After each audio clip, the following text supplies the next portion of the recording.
So here's my 12 by 16 shed that I built about 2 or 3 weeks ago, and I just want to post it online, to show it off and maybe to help others who are trying to build something similar, maybe need some ideas as to what to do.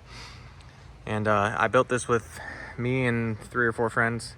We pretty much had the walls built in one day, and then the rest of it I did by myself, and that pretty much from concrete floor to finished was about a week.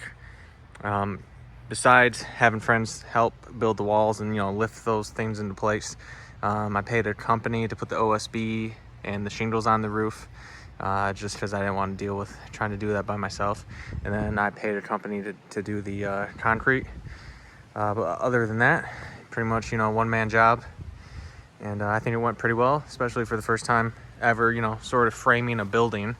I don't know, I kind of find it hard to call this a shed anymore, but I guess it still is. But anyway, so I based it upon the King's Fine Woodworking video. He has a great 5-part series where him and his family build a 10 by 16 that looks pretty similar to this. So I used that video for inspiration and just made some modifications here and there. So, instead of a wood floor, I have concrete floor. I have a 8x7 garage door and stuff like that. But other than that, the shed is 2x4 framed with LP Smart Side for the paneling, and then for the trim, and then OSB for the roof sheathing. And yeah, I mean, that's about it. For the panels, I used the 7/16 inch, so it's a series, or the 76 series paneling. So you can buy that from Home Depot or Menards. I bought mine from Menards because I bought the 4 foot by 10 foot boards. That way I didn't have to rip all of my studs a few inches shorter to make the overall wall 8 feet.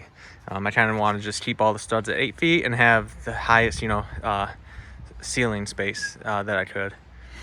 But yeah, so LP Smart Side trim, pretty nice. It makes it look makes it all match, especially once this is painted and the paneling's a different color. I think it should look pretty nice. And then I have the LP Smart Side vented soffit, which is nice because I have the ridge vent, so hopefully this thing doesn't turn into an oven in the summer. So if we go inside here, so like I said, it's 2x4 framing, 16 inches on center. So are the trusses. The walls are a little bit over 8 feet tall, which is nice. Gives you tons of headroom. And then especially for back here, where I plan on putting like a little loft about one foot down from the top plates. So I'll have all this open space here, basically for more storage. Back here, I do have the rafter tie on all of those trusses to help make sure that the walls don't bow out when it does snow. I'm in Michigan, so we do get the occasional heavy snow. So I just wanted to make sure that the roof is as strong as it can be. The trusses are pretty much built just like how the King's Fine Woodworking video does them. So they're 2x4s with a 3/4 inch plywood gussets on each side. So pretty strong, I think, as is. But I just figured for a 12-foot span, they might need more than just a gusset. So that's where I put the rafter tie in. And then obviously we have what else? The garage door. It's an 8x7 garage door that I got from Menards. They actually carry this one in stock, and it's not their best one, but it's not the non-insulated, and totally don't need insulated door out here, but it does look nice.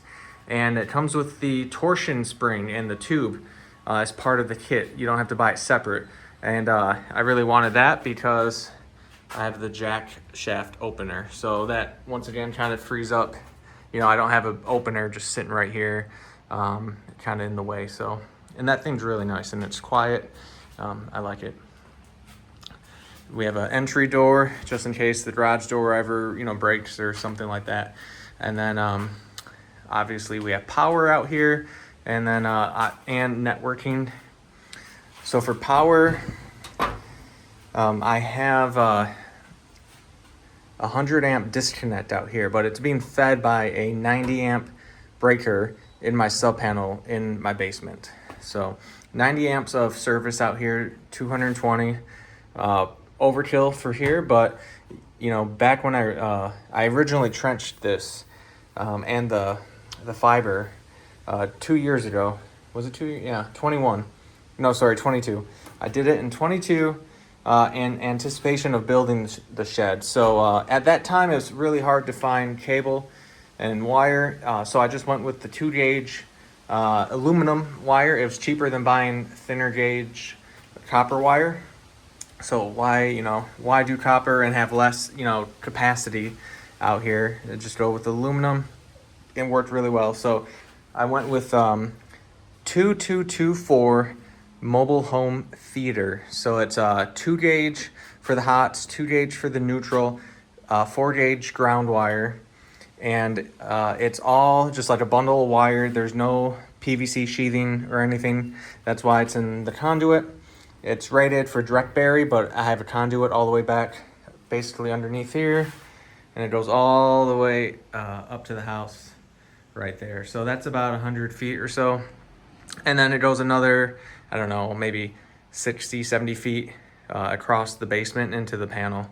But once it enters the house, I have another junction box where it converts the mobile home feeder to Bailey. Basically it converts the mobile home feeder into 2224 service SER, service entrance rated. So that has the jacket on it, so it doesn't need to be in conduit. So that way I didn't have to run conduit basically all the way in the basement. So yeah, so here's the electrical. Hey, you want in? Sorry, she likes to whine. So we have electrical. Sorry, Bailey, go. Okay, so we have electrical. We have a 50 amp outlet here, and I'm not going to say what my plan is for that because people will come out of the woodwork and tell me that I'm going to do something very dangerous. So you can take your guess as to what that's for. And then here is my fiber. So this is the multi-mode fiber that goes obviously in its own conduit back to my back to the network rack that's in my basement. And then out here, it just comes out of this keystone into my switch. And at the moment, it powers basically the access point. So I have Wi-Fi out here, which is nice because the opener has my queue. So, you know, I can open it from my phone. And then there's 2 cameras. There's one on the front and one on the back of the shed. So all PoE.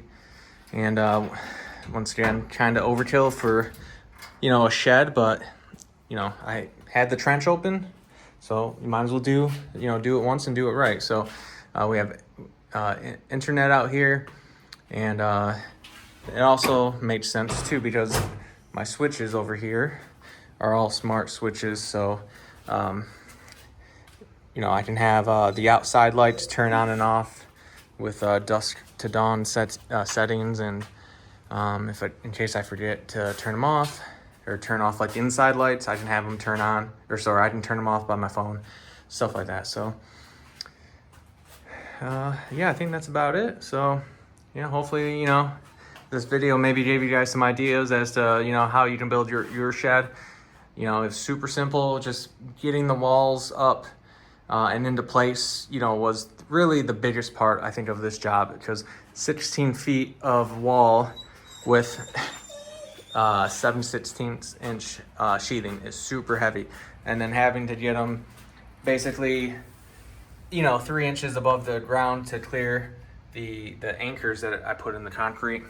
So lots of work, but you know, I'm glad to have done it. I don't think anyone else could really have built a better shed for what I put into it price wise. or, you know, just knowing that I did it right, and then everything I think was built, you know, to code for the most part. I think, yeah, so I think that's about it, you know. Only other thing I could think about or to mention would be those anchors, which I put those in myself before the concrete was poured, just because I knew where things were going in here. So like I knew there was going to be a door, so you have to have one on each side of the door. Yeah, I knew this would be a door, so there's 2 on that side, 2 on that side, and I don't think, you know, you can have your concrete person put them in if you give them some direction as to where things will be. But I was just kind of worried that they would just put them in, you know, every 4 feet or whatever.